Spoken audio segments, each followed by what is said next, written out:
If any excellent results are obtained by this investigation, it's due to the provocation which we hereby attempt to decompose, which has been communicated through the medium of the so-called social media of Twitter.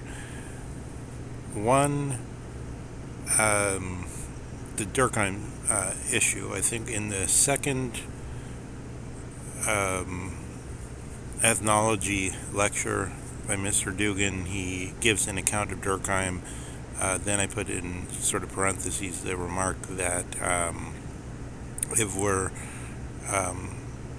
extremely careful in our scholarship, we have to say that this is Dugin's presentation of the field of ethnology or anthropology, as it's called in America.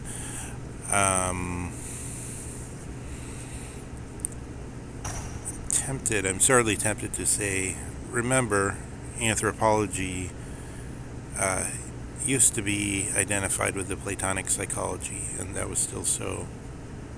In other words, it was the study of the human being, and the core of the human being was considered to be the psyche or the soul, and still around 1800 with Kant it was understood that way, so that's not very long ago. We've undergone radical transformations in our basic what is communicated by the most powerful intellectual tradition now active, which is to say some form of positivism, perhaps even I would say the pauper version of positivism, with the saying that science really just amounts to some kind of experiment which admits in some way of a different result such that there can be falsification. So it's a very modest version of what science is, which totally excludes the so-called value judgments, or it's a kind of wertfrei Wissenschaft which differentiates itself from critical thinking, or from in its latest guise, the Frankfurt School, which of course paleoconservatism, Samuel Francis, Tucker Carlson, Jordan Peterson, it gets iffy, but still mostly utterly repudiate. But that's just the latest. That's just the latest popularized version. It's not even the latest version. The latest version is more like Sam Harris, but the latest popularized version. And then, if you go back, it's Weber in the States. It's somebody whose name is less known, Talcott Parsons. It's various other popularizers, and ultimately we can say this is a form of fact value distinction. So anthropology appears as ethnology in Dugin's lectures in a situation where a specific form of intellectual power is in power. So just to give that some differentiation,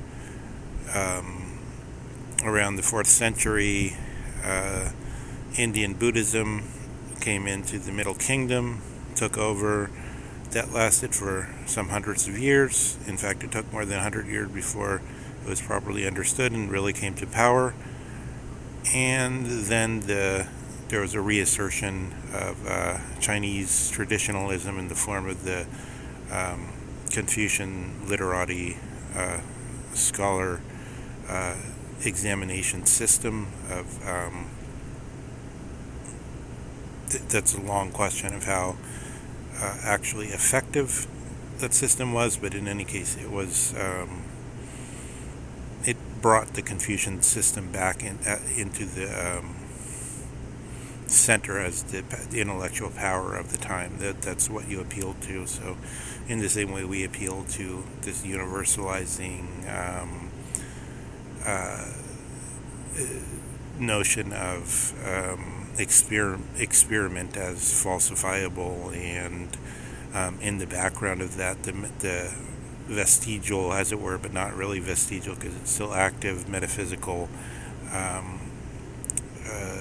paradigm of such well-known notions as the uniformity of nature, or in the form of that comes in history, something like equilibria of cycles which somehow come to a calm and are able to reproduce themselves in a coherent fashion. So there's very many commitments that Dugin is aware of as possibly being charged with being merely cultural when he gives his Durkheim account. And then I want to say also, he's speaking, when he gives the Durkheim account, so far as I understand it, as an ethnologist or anthropologist.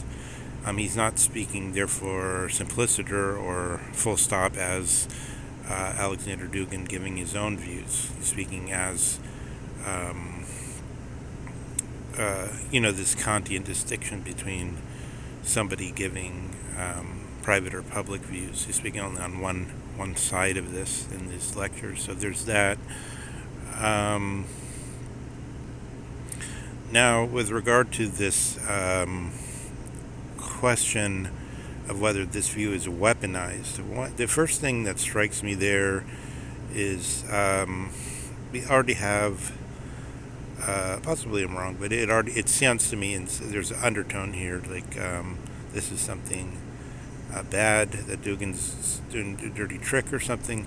And it strikes me that this is the point where one must say the racism that Dugin talks about is already active. So this is the full form of this, is you see it in the Fukuyama Dugin interview on that Canadian talk show, where Fukuyama just sort of laughs and mocks Dugin, much like this African American who was had his neck broken in the Florida prison, and then he was mocked and said, "You're just faking it," or whatever.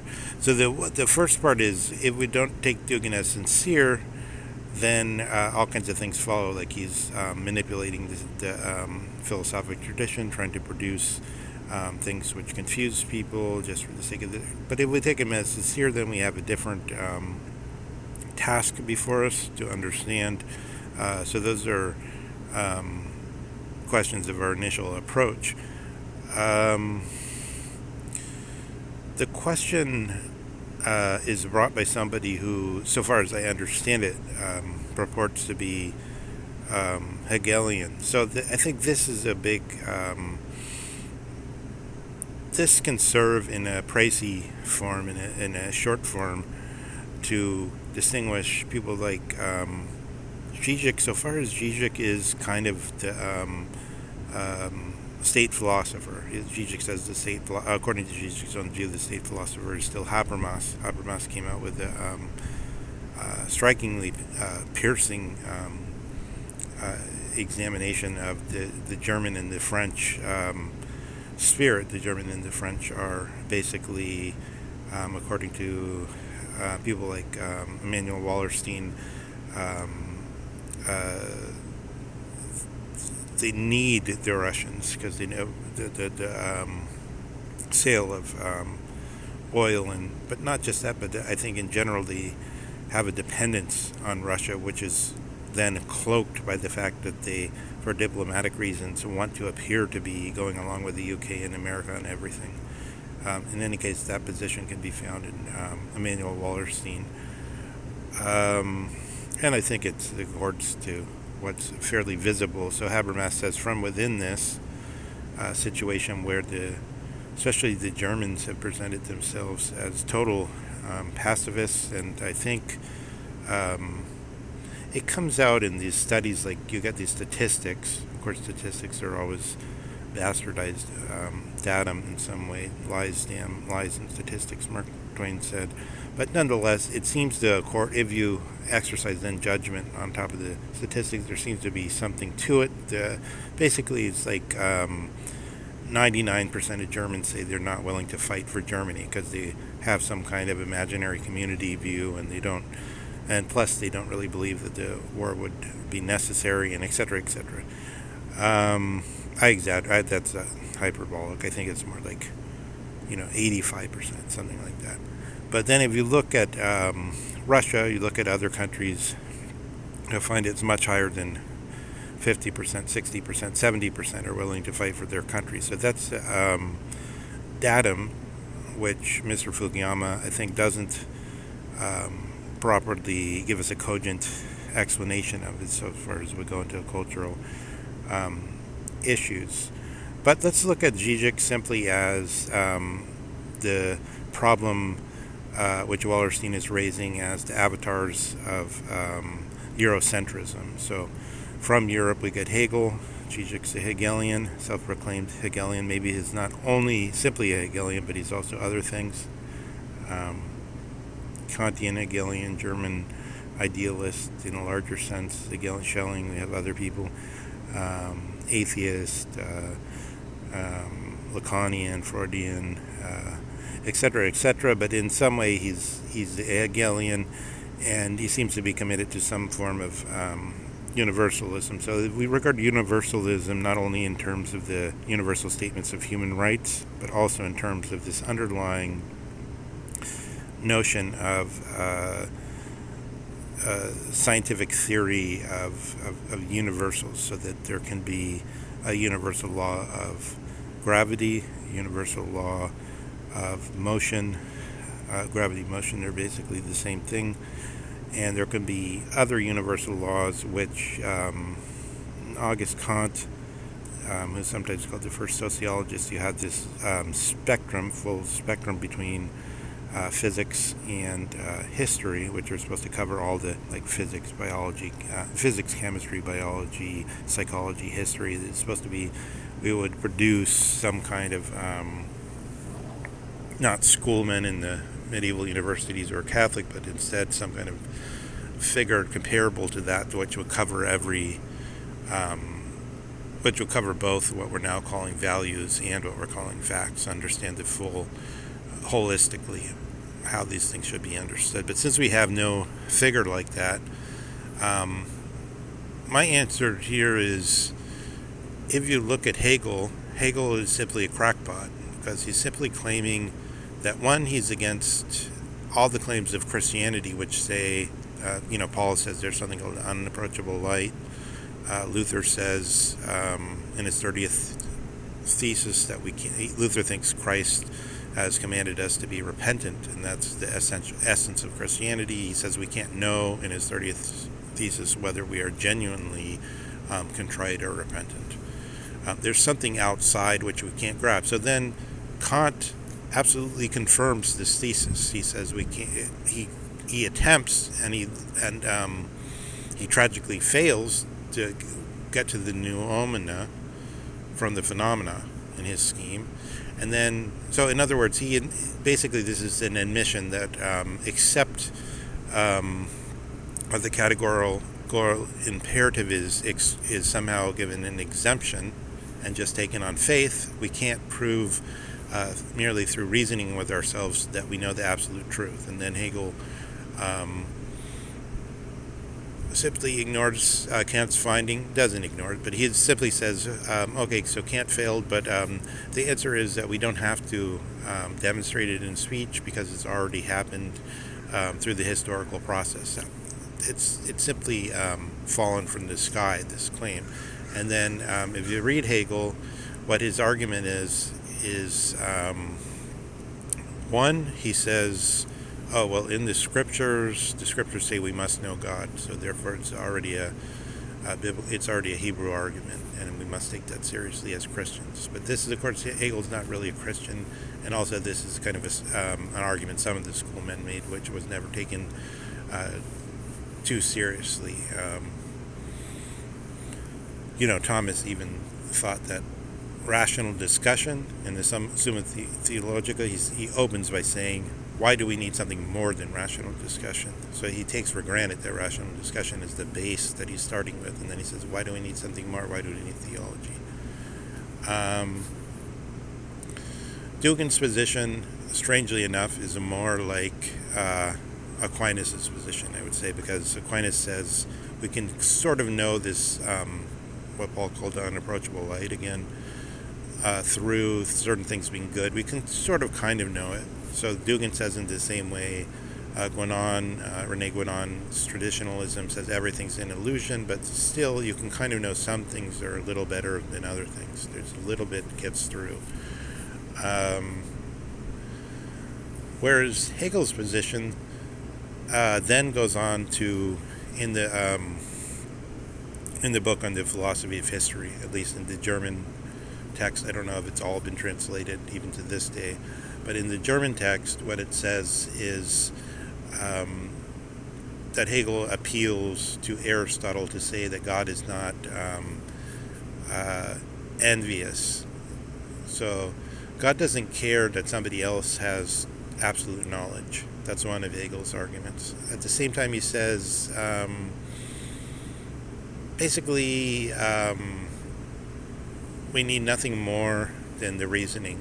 So I think the clearest thing is just Kant, Hegel, because you see Kant couldn't get to the noumena, but Hegel just says, "Oh, no problem." I know that basically this is in the beginning of the philosophy of history, where he's saying we only have to have one sort of underlying assumption, which is that the historical process is rational. So in the same way that Kant has to have the categorical imperative as set off aside everything else, Hegel says the historical process is rational. This is right now, when you look at analysis like what Wallerstein says, what others say, what's that guy's called? Arthur Coban, the social interpretation of the French Revolution, which then gives question to this so-called the Whig interpretation of history, the interpretation that so Zizek's thinking in Whig terms, like since there was Hegel, since there were some guys that I agree with, there must have been progress. Our time must be, since I have access to that in this time, I must be in the privileged position. And starting from that position, I can then do my analysis and show that the unapproachable light was actually approachable. We got there, we got to God, and we know the truth. So that's what I'm saying is a kind of crackpot thing. It's like, do we actually know the truth? Probably not. So in this sense, I think Dugin's argument is very sincere, and it's also very cogent from any point of view. I can't see any way out of it. And in fact, it's Mr. Zizek as representative of the so-called Eurocentrism who's in great difficulties here. And therefore I would turn it around and say basically the accusation that the West is racist amounts to the thing of saying it's always that the West can merely say, oh, well, you have a problem with LGBT plus, that's your only issue, and you don't have any other issue. So that's enough for let's say millions of Westerners.